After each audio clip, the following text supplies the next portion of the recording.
Right, hey guys, how are we doing? Back on another video from Totally Not Mark. We're continuing with his JoJo's Bizarre Adventure reviews, and we are on his second half of Diamond is Unbreakable, where everything starts going really crazy with Yoshikage Kira. He's been in the background in the shadows hiding. We've known where he is all along, and as soon as the gang just nearly caught him, he gets away. He's used Cinderella's power to get a new identity, and this is where it starts being all like, yo, he's a bad man, and he manages to do some interesting stuff. And this is where they start little hints at where the arrow's gonna go and stuff for like part 5. But let's go into this. This second part of Diamond is Unbreakable. Alright everyone, it's official. Diamond is Unbreakable is my new favorite part of JoJo's Yeah, fair Bizarre enough. I can understand Adventure. why. It didn't have the same world-ending stakes parts 1, 2, and 3 had. Yeah. I didn't find my enjoyment diminished even in the slightest. In fact, I'd even argue that the approach Diamond is Unbreakable took in telling its story of this small town's troubles served only to This enhance crazy, the drama and noisy sense of tension throughout the story, town. ending on a touching moment that I sincerely never saw coming, and when it did happen, I didn't realize how nostalgic this journey was for me. It's great. In other words, this story, while And the openings as well, yeah. compared to the 3 that came before it, in many ways felt much more potent as a result. And today I want to explore what it was that worked for me about the story, break down some of my favorite stand battles, and to finally hunt down and stop the dangerous man that wants to live a quiet life. I'm Totally Not Mark, and this is my review for the unmistakable, unshakable Diamond is Unbreakable. Nice.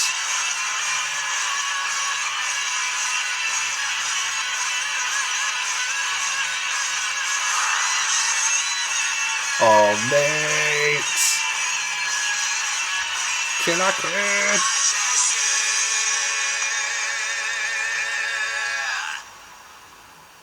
Sick. So, earlier this week, I was perusing the comment section of my videos. You know, it's something Interesting. that I've See what they say. I enjoy Yeah. reading through everyone's comprehensive thoughts on the material I spend in it. I like reading the comment section of my videos as well. I don't know why I even try anymore. Whoa. I'm, of course, kidding. Whoa. No, you're not. I hate it when people get names wrong too, so I'll try harder in the future to get these names correct. Yes. So, after Josuke used Shining Diamond on Deadly Quick... No! Right. Okay, so... Where were we? Oh, yeah.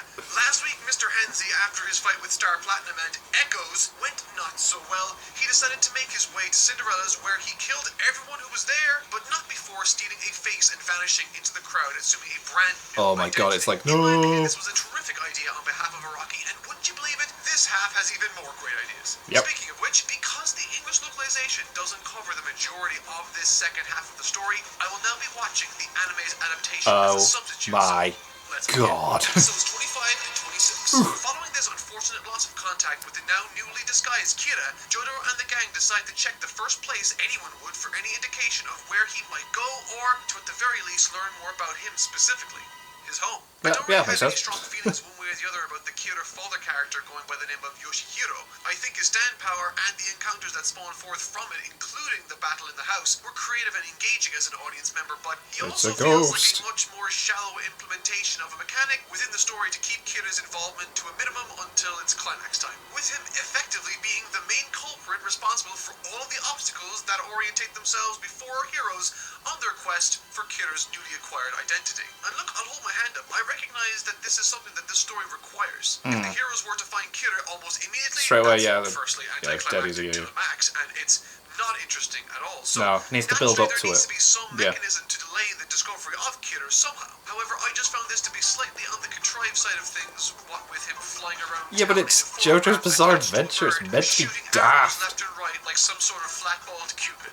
And this wouldn't bother me at all if not for another part of the story that makes itself known soon after, but I'll get to that in just a second. Okay. Once Jotaro and Josuke enter a room in Kira's old house looking for clues, they notice a camera suddenly snap their picture, and somewhat creepily, it pictures an old man in the corner of the image. Wait a minute, he's not there. This man from photographs dotted throughout the house as Yoshihiro, Kira's father figure, who despite being deceased is still alive within the photographs, and with him comes abilities that restrict the motion of those within the frame of the picture taken. However, in a rather quick fashion, Jotaro comes up with a clever solution. It just and traps him in the saves picture. day in this episode. This is a great example of what I think this part does better than all the others. While part 3 and Part 2 had clever uses of the respective power sets and systems. Yeah. And Unbreakable's use of the powers that occupy the pages are phenomenal. Particularly with Josuke that I touched on before, but I will be definitely touching on again later. Hell Once yes. his plan is foiled, Yoshihiro flies off with the bow and arrow in Kira's home. I think it's cool that he flies around like that. Sounds ridiculous, and it is. He'll be causing all sorts of trouble from here on in, as he travels across the town looking for people to shoot and activate their stand for to protect No other his series son. could But really get away with strangely, it. He seems to be the one that's guided by the arrow that seems to have its own autonomy and targets in mind.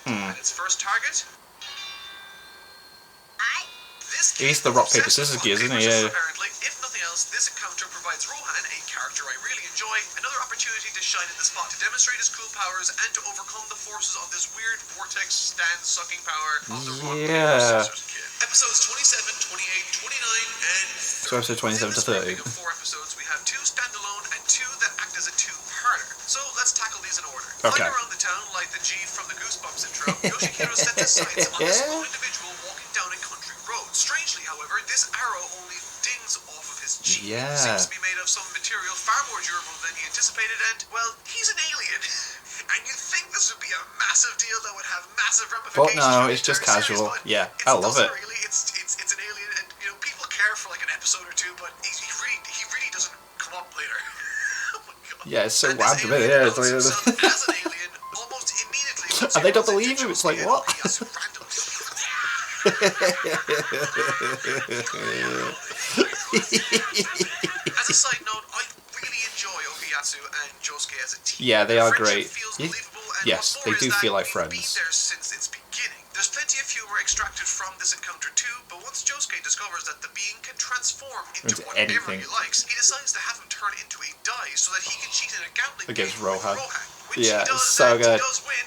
It's a pretty fun episode. However, one aspect I appreciated about these episodes from the second half is their dedication to continuity. Rohan is still salty about what has just transpired Yep. with the gambling contest between himself and Josuke, and this helps these standalone episodes feel much more connected than they otherwise would have. Yeah, they're not, like, in the just first half of this season. completely The next on their episode own. and two-parter feels like a car chase film, if that makes any sense, with a creative JoJo twist. After hopping on a bus with JoJo, Rohan notices a small room he thinks something sinister could be happening in within Yeah, a it's just tunnel. weird, After and it just requesting for chases JoJo you, to help doesn't him it? investigate, Yeah. which he declines to do so, by the way. Rohan investigates on his own, discovering a stand that has the ability to suck the nutrients out of individual bodies, and interestingly has a massive range and the ability to travel at high speeds. Josuke does eventually come just in time to help save Rohan, and thus the chase begins between the rogue enemy stand and Josuke. This is some of my favorite stuff from the character, by the way. Oh yeah, when he I breaks the harped on bike and then this fixes last it week together a and lot. stuff. It's I class. absolutely adore the mechanic of Josuke's stand and how versatile it is in injecting excitement and creativity in every conceivable scenario.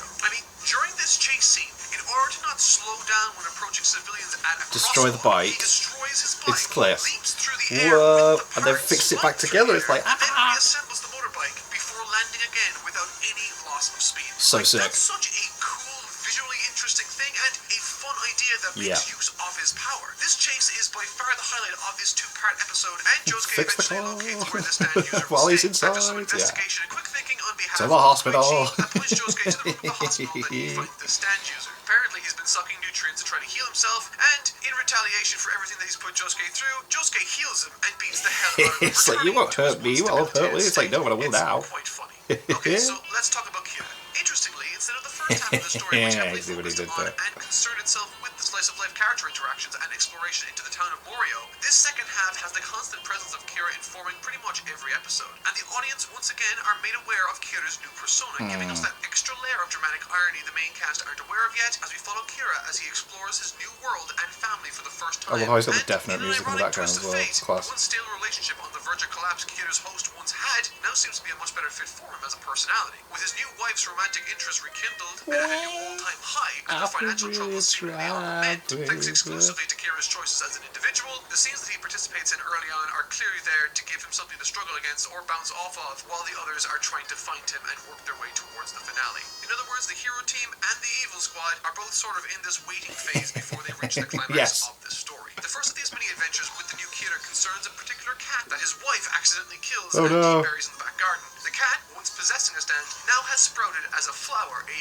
cat flower. Yeah, it was if you weird, will. this This where it also was like, explains okay. all of the suggestions I received to name my bonsai stray cat. This manifestation of a cat flower stand user that can shoot high-speed air bubbles that can cause serious damage are quickly taken care of by Kira by way of hiding it from light in his attic. Yes, it now, must hide this up brings me to here the last now. and final aspect of the story that I otherwise didn't really buy into. Okay. And that's their son, Hayato Kawajiri. Why not? You see, while Kira was pondering to himself concerning his current state of affairs and worries out loud while practicing the handwriting of his new host, the kid didn't just hear him, but he was filming Him the whole and this time. isn't the only time this kid sets up spy equipment either. Now, this criticism I have might very well be the result of my growing up in an otherwise rural part of the world, Okay. or it might be the fact that Araki thought the world would be much more technologically advanced by the turn of the millennium. Right, but For a kid to have all of this genuinely impressive spy equipment seems really far-fetched to me. And not I just suppose that, if you the fact that this kid has surveillance It's over his father so JoJo's effectively Bizarre is Adventure, man. essentially the only reason Kira gets found out at all in the end. Every subsequent clue or connected dot the gang unraveled during their investigation only manifest in certainty because of the child's suspicions of his father that came from these hidden camera setups. Alright, okay, that's everything I didn't like, Yeah, but, so let's talk about something what I did like. I think it's Episodes cool because 31, it's like 32, 33, and it's meant to be out there and strange. Kira's father, by random happenstance, notices and identifies his son Kira by looking at his fingernails. Yeah. Okay, so the hook of these episodes is that they are all taking place on essentially the same day, July 15th, 1999. Yes, it shows little bits and bobs, doesn't it? At the exact same time, Hayato is investigating his father, giving him means with which to learn his name because his school bag has his surname on it. And Josuke and Okuyatsu defeat another stand user in a transmission tower Oh, thanks that was to class, Mr. that. Alien Man. Yippee-ki-yak, oh, the buckets! The transmission tower man reveals that Koichi has been eliminated, and in order to track down the dude that took out Koichi, Josuke implies the help of someone he knows that has a great sense of smell and wide-range stand. This guy, remember him? I do. From And that he random finds the episode. gentleman that they were searching down had stands that, in all honesty, were not at all anything that I would have expected. He can apparently suck people into pieces of paper if they are scared, and he's already got Koichi, so now he's sucking in Josuke. I love that Josuke hangs onto something from the outside world, and despite being sucked into the, I don't know, origami dimension, Yes, the using paper his realm. crazy diamond, he manages to restore what he was Yes, he fixes holding, it. and thus momentarily drags himself out. While this didn't work, I once again thought it was It's a super still cool idea cool to use combine of the these two power, yeah. powers and what it might manifest as. Thankfully, however, for Josuke and Koichi for that matter, they are released after the guy that smells good saves them in Hell a yeah. really creative way. The following episode, episode 34, kind of bugs me, but once again made Rohan my favorite character from this part. Alright, so he sort of gets Oh, the this back back one. Yeah, this is so stand funny. stuck onto him. And, okay, I know, it's creepy and all that stuff, but what bugged me about it wasn't the stand or anything I hope he like that. It was the I fact hope he that when goes through reached the out to opening, Koichi for help, the OP, because it Koichi shows didn't you all believe these him. random bits. It I mean, makes more sense as the come series on, goes on man. why You're now living in a certain world things with happen in the stand OP. magic. An evil stand that's on his back that you aren't allowed to see isn't the weirdest thing that's happened, even this week for you. You have a weird bug man that can play with sound and Yes, turn on reverb. gravity, and he can read your face like a book. During this section, there's some really funny moments watching Rohan navigate the world without showing someone his back, which again is something this season of JoJo did a lot with, creating these what-if scenarios that otherwise wouldn't or couldn't have come up in any other show or Yeah. story. It only makes sense in Thankfully, JoJo's. Koichi does turn up to save the day in the end because he wasn't sure if he was lying or not. But the real star of this show is once again Rohan, who, unbeknownst to the creature I can't on wait his to watch the back, OVAs. They're on positions him Netflix to now, aren't they? look down at the alley that you aren't supposed to look at. Yeah. Ultimately, Clever. dragging him straight to hell.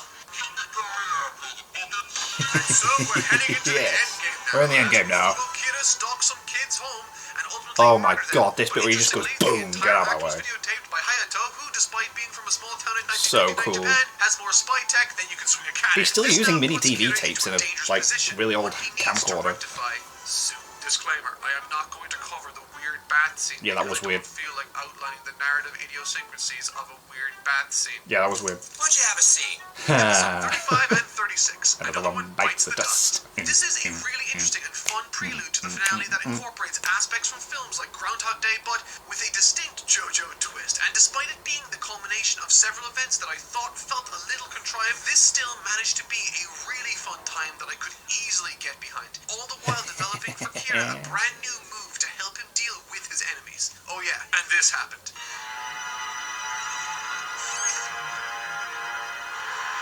Dark.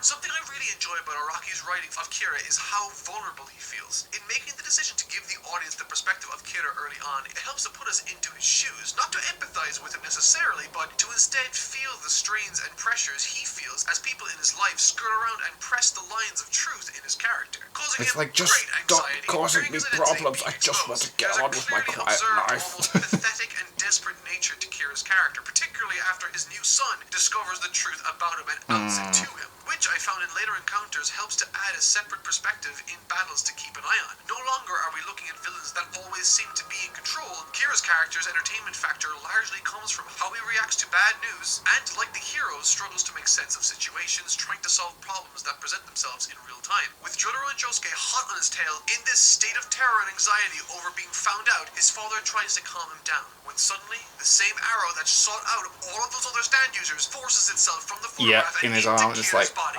before cutting to black. From the depths of this seemingly irreversibly impossible to escape from scenario came the following day. Now completely calm and brandishing a Doesn't brand new care. hairstyle, He thinks he's stands got it Kira. all.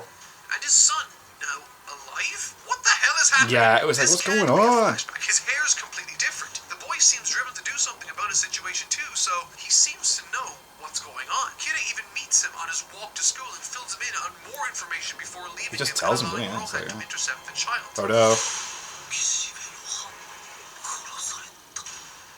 Hey.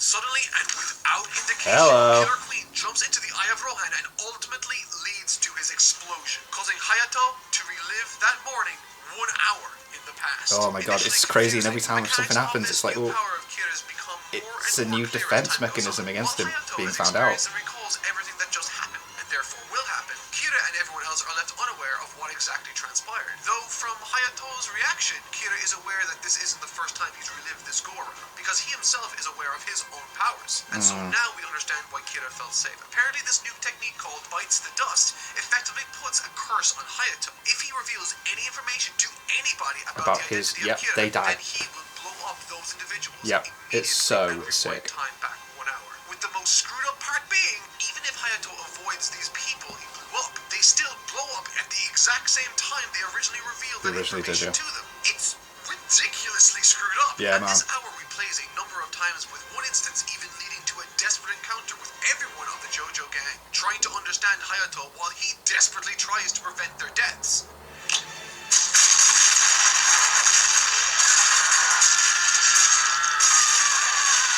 He doesn't succeed in that endeavor. So narratively, Araki has himself right now in a corner, so to speak. So let's see how he escapes this seemingly inescapable scenario. Using his knowledge of how the day will progress and what Kira is likely to do, Hayato puts all of his knowledge to use and does everything to stack the deck in his favor. Yeah, man. Forcing Kira to meet him outside on a corner, he makes use of the stand cat plant that was in the attic to land a Hell considerable yeah. attack on Kira when he wasn't expecting it. However, ever the one in control, Kira once again takes charge of the situation. But thankfully, that wasn't the only ace up Hayato's sleeve. As Kira monologues about various dangerous, delicate details, he does so unaware that he's being positioned in this conflict such that a certain someone Will be show there to right see it behind him at the right time. Just the right time. Yep. Josuke. Absolutely Hayato boss. found a way of Because he's on the getting phone, Kira to wasn't he, out this morning? himself In the morning. without triggering Bites the Dust. An awesome solution to this problem that saves everyone, including Rohan, while also adhering to the mechanics of the world. It was a terrific piece of writing, and I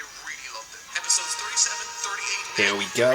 Crazy Diamond is Unbreakable, and The finale. Now facing a critical set of circumstances and a growing laundry list of people that understand who he is and We what know he's who he is done, now, yep. Okuyatsu and Josuke ready themselves for battle against the big bad of this town and this arc. The initial flurry to this battle is interesting, and it's really the first time that Josuke and Kira have fought, which leads Kira to remark that his stand, Josuke's, is the perfect complement to his own. I'm just gonna put it out there, I said that before I even saw this part.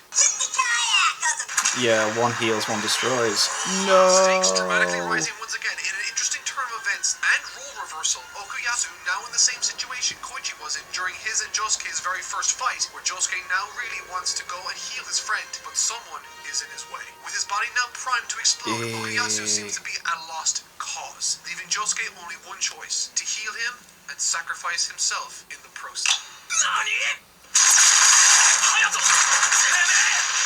Yeah, okay, that was a much smarter idea. Because Hayato triggered the bomb, Josuke was free to restore both of them to perfect condition. However, even with the restored body, it looks as though, much like Josuke's grandpa, he was too late to save Okuyasu. spent the most screen time with by far, I really buy Josuke's reaction and Definitely. Yeah. Very believable. And with that, it's time for the big showdown.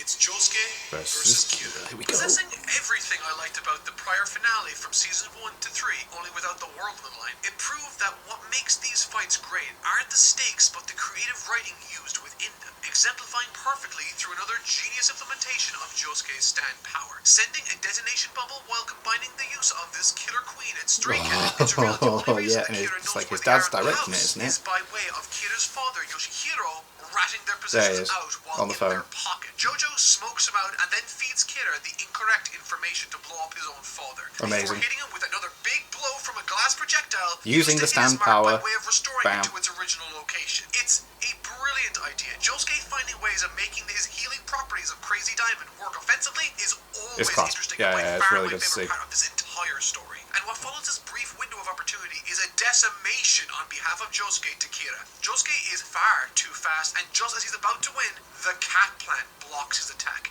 and it seems it's time for a Kira counterattack. Moments from making contact with Josuke, Okuyatsu uses his stand to manipulate the distance between him and the bubble projectile to Josuke. Killer Queen's two best techniques, the heart attack drone and the bubble bombs, are therefore diffused by the team of Josuke and Okuyatsu's combined abilities. Now surrounded by the entire team, the focal point of attention with no escape in sight, he hears an ambulance and thinks to use Bites the Dust to rewind time.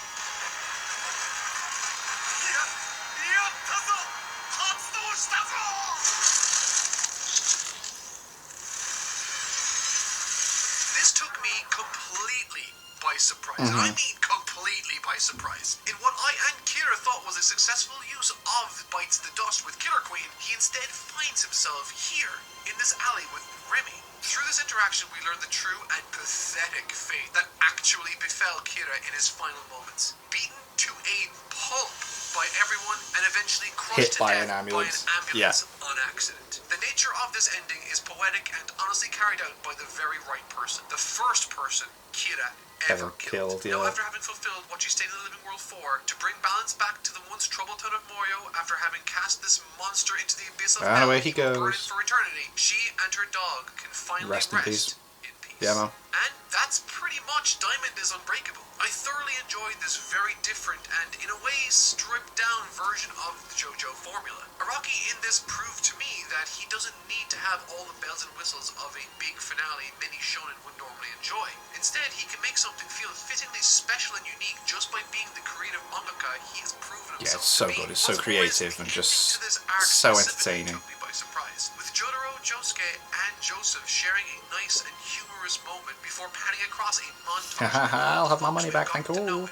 This is a town we've spent a considerable amount of time exploring and getting to know, and watching everyone go about their day-to-day lives really felt oddly nostalgic, knowing that this is the end of our journey and perhaps the last time we'll ever see any of them. Next week, I tackle what will be the final JoJo part in this series, up until another English localization pops up. Next week, I start my review on JoJo's bizarre adventure, Golden Wind, and I have a feeling it's gonna be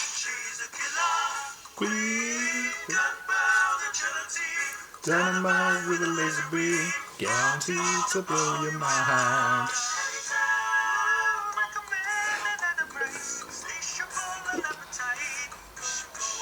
How very random.